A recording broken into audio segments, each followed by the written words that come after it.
Hello, welcome back to my channel. So Brandon and Mary from 90 Day Fiancé are currently in the process of getting called out, and as I previously reported, they started this whole campaign because they acted like Mary had colon cancer, and then she came out and admitted that, oh, actually I haven't been diagnosed. I pretty much diagnosed myself from TikTok, and then the campaign got shut down. So TMZ actually spoke with the website that people donated to.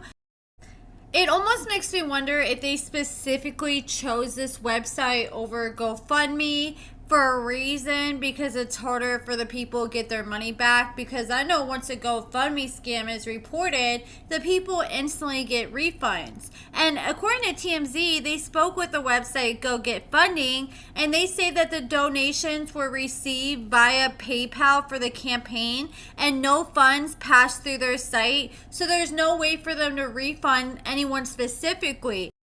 The website encouraged anyone who donated who has reached out trying to dispute their donation. They said they actually have to reach out to their bank and dispute the transaction. Brandon and Mary actually spoke with TMZ, and they told TMZ that they were actually the ones that stopped the website campaign and donations coming in. But I'm not sure how true that is, because the website spoke to TMZ, and when they spoke with TMZ, they claimed that they had so many reports that they eventually stopped letting donations coming in. And she says, I know I announced I have colon cancer, it's just I'm so scared that time because I was in pain and I had to go to the hospital. And as I talked about in my last video with these two, after people found out that they admitted that they didn't even know if Mary had colon cancer, Mary was going off because she claims that she was no longer allowed to be monetized on Facebook or access her Facebook,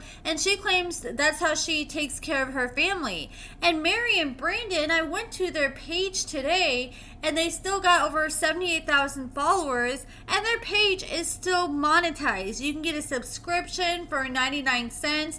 They also get paid by stars that people can send to them on their videos and reels, and I noticed almost every single video or reel they post has at least, usually on a minimum of 50 stars, and they go live all the time and they can get donations. When I was watching their reels and their videos, at least every 20-30 seconds I was getting hit with an ad, and every time an ad plays, they're getting paid. So their Facebook page is still very much monetized, and they still currently have a Cameo, and they've gotten over 47 different cameos, but at the same time they only charge $5 a cameo. And they still have their YouTube channel that's monetized, and they haven't posted in a few months, but when they were posting, the views they were getting weren't bad.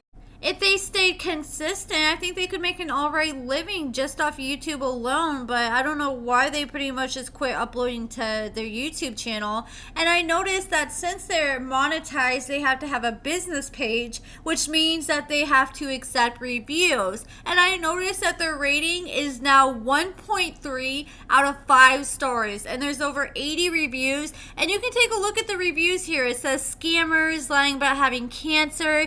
They lied about Mary having colon cancer and said she was having surgery to remove it, scammed a bunch of money from kind-hearted people, and then admitted they don't know if she has cancer. And then someone else says, I hope they get their karma swiftly for lying about having cancer to defraud people out of their money. Terrible people. At least 95% of the reviews were people calling them out for scamming people, pretending they had cancer. While I was editing this video, I came across another post that Mary made this morning, and she says, I know I made mistake and raised a GoFundMe without thinking. I'm very sorry, everyone. I really thought it was colon cancer when he said I have colon issue. That's the truth. Also, my English is not that good and perfect. But the money you sent on GoFundMe, I used in my hospital bills. I know it's not colon cancer yet, but I have colon issue, the doctor said. I still need to go back after 1 week to the hospital. I'm sorry I made a mistake and I learned from it. Please, I'm begging you to stop sending me unalive threats and wish me to unalive myself. I'm sorry, I have to say it that way so YouTube does not flag this video. And then she says, I'm still in pain, and that's the truth. I'm crying every day with regrets. After she started the campaign, literally like the same day or the next day, she was showing off that she just got a brand new iPhone, and iPhone's over $1,000, and she raised like what, over $1,300. So what she raised was just enough for her to get a brand new iPhone, and I feel like if she did spend that on doctors' bills, then show the receipts, because they've been showing us the receipts for everything else. But even then, that's still not right, because people gave you the money under the pretense they thought you had colon cancer and you were fighting for your life, when really you just have UTI and hemorrhoids. Now I want to react to a video that Brayden posted on him and Mary's joint Facebook account earlier, pretty much just giving an update on the situation. He claims that they both went to the hospital today. They underwent a whole bunch of different tests for Mary, and let me just let him go ahead and explain it. Hey guys, it's Brendan here, and Mary. We just got done at the hospital. Mary did some testing. She did a urinalysis, a poop test, blood test, ultrasound. What else? And first thing I gotta say, didn't he just say when he made his apology that it was going to take like a week for them to get the rest of that stuff done? It almost makes me feel like they went somewhere else to try to hope somebody was going to give them the answers they wanted. Like she had colon cancer, instead of having to wait another week so she could come out and be like, haha, I told you guys so. This is how I feel. Oh yeah, rectal exam. But yeah, seems that Mary does have something inside of her, but we don't know exactly what it is yet. Urinalysis shows that she has UTI, which would explain the pain that she's getting in her side and her back towards her kidney. The blood test. I swear to God, if they did all this over her having a UTI, that is crazy. Because if people started campaigns every time they had a urinary tract infection, oh my goodness. Just imagine. Shows that she has a but above average white blood cell count. Her WBC is 18, and the average is 11. And her poop test came out as normal, but I think it's just because she took a laxative. She was supposed to poop in the cup last night, but she couldn't, so she took a laxative. And then this morning it took effect, and she, cleared out her whole system. And so there wasn't really like any normal bowel movement to give accurate results in her poop test. So she's going to have to do another one of those next week when we come. Okay, see, again, that does not make sense. I don't know. Maybe I'm wrong, and if somebody is like in the medical field, you can let me know in the comments. But I feel like if you take a laxative, that's exactly how it's going to come out, all runny and stuff. That's expected if you take a laxative.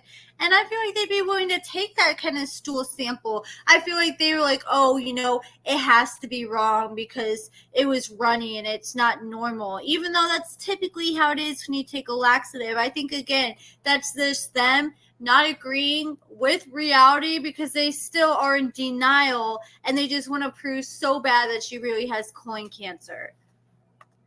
So now they're probably going to take the whole test again. I'm back. She's got her little prescription here.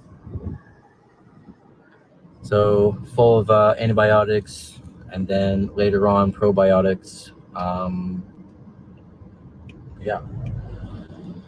We'll keep you guys updated. Sorry we can't take vlogs inside of the hospital because they don't allow people to film or take pictures or videos or anything inside because they're scared that people are going to shame them or give them a bad rap or something. Yeah, just patient privacy. That's what it is.